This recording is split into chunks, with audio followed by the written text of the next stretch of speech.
Imos comercializar un produto digital.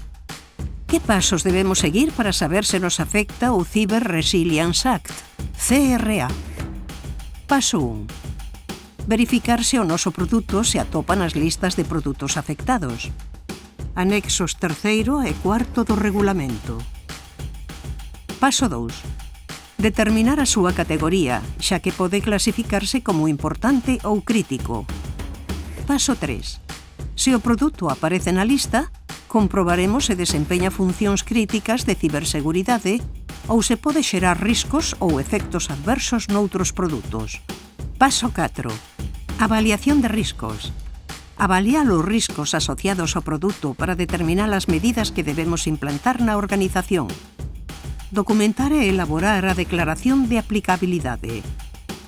Levar a cabo unha correcta xestión de vulnerabilidades. Definir a declaración de conformidade e preparar a documentación técnica. Por último, realizar a avaliación final de conformidade. Cada Estado membro designará unha ou varias autoridades de supervisión encargadas de controlar o cumprimento do regulamento. As sancións por incumprimento poderán ser de ata 15 millóns de euros ou do 2,5% do volume do negocio anual global. Porque en ciberseguridade, cada clic conta.